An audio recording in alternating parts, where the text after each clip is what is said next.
अस्सलाम स्टूडेंट्स, कैसे हैं आप सब। उम्मीद है खैरियत से होंगे। अच्छा, आज हम लोगों ने डिस्कस करना है डिफरेंशियल इक्वेशन के एक्सरसाइज 4.9 है, जिसके इंपॉर्टेंट क्वेश्चन आ रहे हैं 1 से 15 तक। टॉपिक है इसके अंदर एलिमिनेशन मेथड। बेसिकली इसके अंदर इस एक्सरसाइज के अंदर आप लोगों के पास सिस्टम ऑफ इक्वेशन गिवन होंगी, डिफरेंशियल इक्वेशन।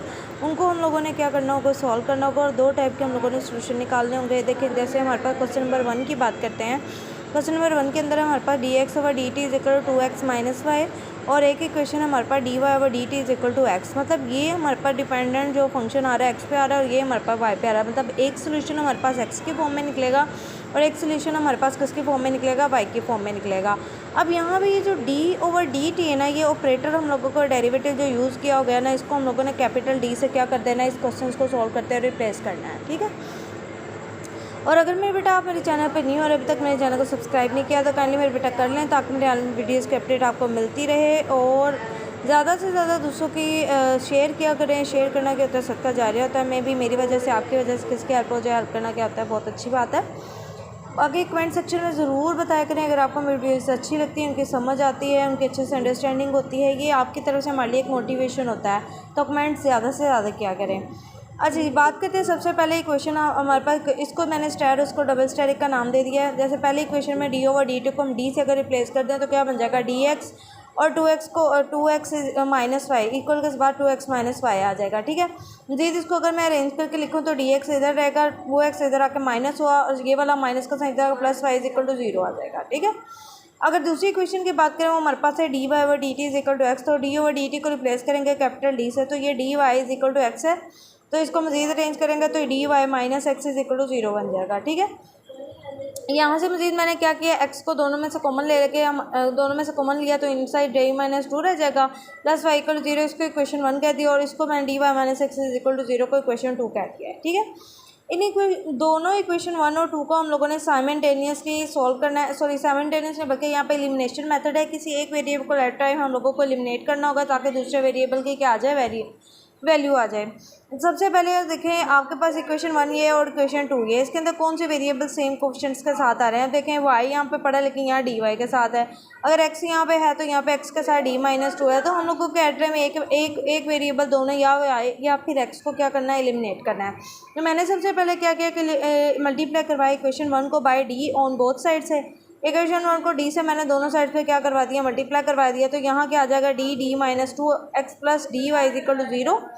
और अगर बात गौर से करें तो इक्वेशन 2 में भी डी वाई आ गया, और इक्वेशन जो जब 1 को d से मल्टीप्लाई करवाया तो इसमें भी डी वाई आ जाएगा। इक्वेशन 2 और 3 को पकड़ेंगे, दोनों को क्या करवा देंगे, सब्ट्रैक्टिंग 2 फ्रॉम 3 में से 2 को क्या करेंगे, सब्ट्रैक्ट करवा देंगे। D minus 2 X plus D Y is equal to 0 पहले लिखा, फिर इसके नीचे मैंने ये लिख दिया D Y minus X is equal to 0। Subtraction कराते हुए हम लोगों ने क्या करना होता है, साइन चेंज करना होता है। तो प्लस का साइन माइनस में और माइनस का साइन प्लस में चेंज हो जाएगा। अब ये आप सोच रहे होंगे मैंने साइड पे क्यों लिखा, बिकॉज हम लोगों ने सेम वेरिएबल उसके नीचे सेम वेरिएबल लिखना होता है। तो यहाँ पे हमारे पास सिंपल एक्स था, तो एक्स वाला सिंपल वाले ऊपर हमारे पास कोई वेरिएबल नहीं था, मतलब उसके साथ कोएफिशिएंट था डी माइनस 2 के फॉर्म में, इसलिए हम लोगों ने इसको साइड पे लिखा है। यहाँ से अपोजिट साइन के साथ डी वाई वाला ऑपरेटर क्या हो जाएगा, कटिंग हो जाएगा। पूरी इक्वेशन हमारे पास देखें, गौर करें, एक्स में आ जाएगी, D minus 2 X plus X is equal to 0। यहाँ से हम लोगों ने क्या करना है, मजीद इसको कैरेक्टरिस्टिक इक्वेशन टाइप हम लोगों ने इसको क्या कर लेना है, सॉल्व कर लेना है। ये देखें, डी माइनस 2 प्लस 1 कैसे लिखा मैंने, दोनों में से एक्स कॉमन ले लिया, तो इनसाइड आ जाएगा डी प्लस 2 और प्लस 1, और साथ आ जाएगा एक्स इज इक्वल टू 0। अब देखें, एक्स जो वेरिएबल है ना, वो कभी भी 0 नहीं हो सकता, इसलिए हम लोगों ने ये जो दूसरी साइड पर इसके साथ ऑप्शन हम लोगों ने कॉमन लेके निकाला हुआ है, D minus 2 plus 1 equal to 0 रखेंगे, और डी के हम लोग क्या कर लेंगे, वैल्यूज निकाल लेंगे। डी की वैल्यू निकालने के लिए पहले इसको सिंप्लीफाई कर लेंगे। डी को डी से और 2 से भी मल्टीप्लाई करवाया, D square minus 2d plus 1 is equal to 0 आ जाएगा। यहाँ से इसको फैक्टराइज कर लेंगे। फैक्टराइज करने के बाद हमारे पास इसके दो रूट्स आएंगे, 1 और 1, दोनों हमारे पास रिपीटेड रूट्स है। तो सोल्यूशन इस तरह से लिखेंगे। अब सोल्यूशन में देखें, हमारे पास प्रोटर वेरिएबल कौन सा यूज़ हो रहा है, एक्स यूज़ हो रहा है, तो हमने एक्स ऑफ टी लिखा है। ठीक है, बिकॉज ये हमारे पास टी पे डिपेंडेंस आ रही है ना, ये डिपेंडेंट है, ये इंडिपेंडेंट, मतलब एक्स जो है टी पे डिपेंड कर रहा है, तो हमारे पास एक्स ऑफ टी लिख देंगे। C1 E raise to power T plus C2 T E raise to power T. ये मैंने जब हम पहले भी बताया हुआ है, जब हम लोग को 4th चैप्टर को भी सॉल्व किया था, कि अगर हमारे पास रिपीटेड रूट्स आ जाएं तो हम लोगों ने क्या करना है, एक तो सिंप्लीफाई लिख देना है C1 E raise to power T की फॉर्म में, और एक हम लोगों ने टी से वेरिएबल से मल्टीप्लाई करवाते हुए साथ लिखना है, ताकि रिपीटेशन क्या सोल्यूशन लिखते हुए ना हो। अच्छा जी, जैसे ही एक्स ऑफ टी का सोल्यूशन आ जाता है, अब हम लोगों ने यही सेम स्टेप दोबारा रिपीट करना है ताकि हमारे पास वाई ऑफ टी की फॉर्म का भी एक सोल्यूशन निकाला है। उसके लिए क्या करेंगे, दोबारा से इक्वेशन 1 और 2 को यूज़ करेंगे। पहले हम लोगों ने डी वाई को एलिमिनेट किया था, इस दफ़ा हम ट्राई करते हैं एक्स को करेंगे, ट्राई नहीं बल्कि करना है हम लोगों ने। तो यहाँ पे हमारे पास डी माइनस टू एक्स के साथ पड़ा हुआ, यहाँ एक्स सिंपल है तो इसका मतलब हम इक्वेशन 2 को डी माइनस टू से मल्टीप्लाई करवा देंगे। डी माइनस टू से इक्वेशन 2 को हम लोगों ने जब मल्टीप्लाई करवाया और इक्वेशन 4 और 1 को क्या करवा देना है, ऐड करवा देना है। पहले तो हम मल्टीप्लाई करवा लेते हैं, तो यहाँ से हम जब मल्टीप्लाई करवाएंगे तो ये डी और साथ डी माइनस टू से मल्टीप्लाई करवा रहे हैं ना, तो इक्वेशन 2 को करवा रहे हैं, याद रखिएगा। डी ऑलरेडी है तो D minus two Y minus X D minus two X is equal to 0 आ जाएगा। ये इक्वेशन नंबर क्या बन गई है, 4 बन गई है। ठीक है, अभी हम लोगों ने क्या पकड़ना है, इक्वेशन नंबर 1 और 4 को दोनों को ऐड करवाना है। तो पहले मैंने 4 वाली इक्वेशन लिख ली, फिर उसके बाद मैंने 1 वाली इक्वेशन लिखी। ऐड कराते हुए साइन चेंज नहीं करते। अब यहाँ पे देखिए अपोजिट साइन के साथ एक्स वाला वेरिएबल क्या हो जाएगा, एलिमिनेट हो जाएगा और आपके पास सिर्फ वाई वाले के फॉर्म में फंक्शन रह जाएगा। ये आपके पास बनेगा D minus two Y plus Y, दोनों में से वाई कॉमन लेंगे तो D minus two plus 1 Y. Y कभी भी 0 नहीं हो सकता है, इसको इक्वल टू 0 रख के हम लोगों ने रूट्स निकालना है। ये इस दफ़ा फिर रिपीटेड निकले और हमारे पास वाई ऑफ टी बन गया C3 raise to power T plus C4 T rest to power T. को C1 और C2 कॉन्स्टेंट पहले यूज़ कर चुके थे, इसलिए हम लोगों ने C3 और C4 अब हम लोगों ने किया है। देन हम लोगों ने क्या करना होता है, ये है हमारे पास जो ओरिजिनल इक्वेशंस पड़ी होती है ना, D x over D T 2x minus Y और डी वाई और D T is equal to X, इनको पकड़ना है और इनमें जाके वैल्यूज़ पुट कर देने हैं। जैसे इधर x की वैल्यू पुट करनी है तो x ऑफ टी का ये पूरा फंक्शन का आंसर आया।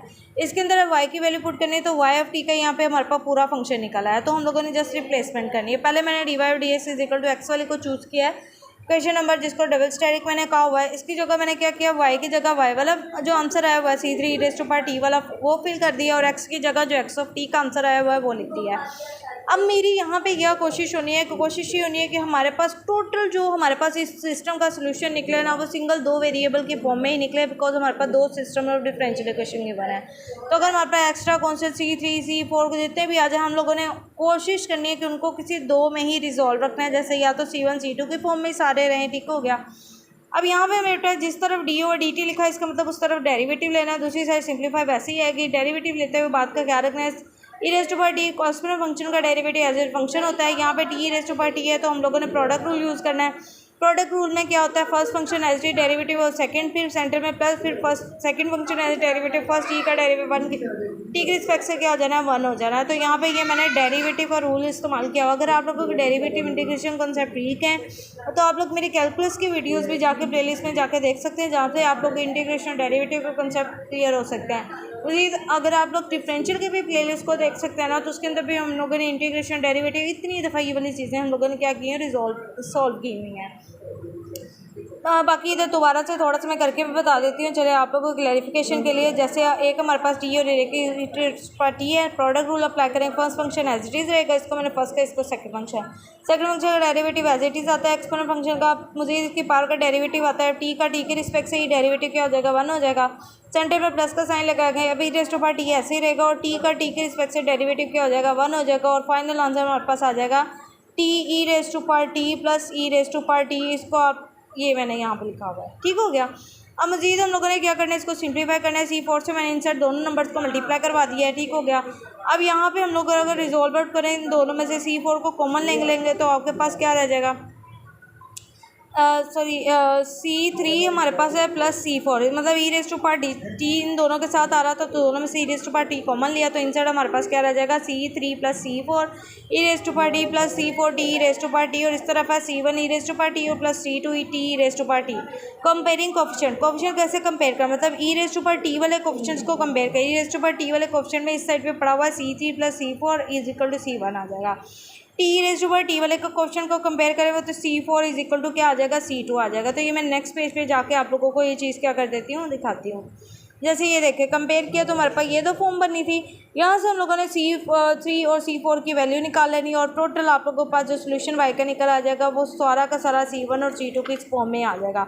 देखिए C3 C4 की वैल्यू ना, अब देखिए C4 की वैल्यू तो C2 के इक्वल है तो इसका मतलब C4 को C2 से रिप्लेस कर सकते हैं और C3 की वैल्यू को हम C1 और C2 की फॉर्म में है तो उससे हम लोगों ने क्या कर देना, इस क्वेश्चन के अंदर यहाँ पे जाकर रिप्लेस कर देना तो पूरा आपके पास y का सोल्यूशन भी C1 और C2 की फॉर्म में ही आ जाना है। तो ये इसलिए हम लोगों ने ये वाला स्टेप किया है।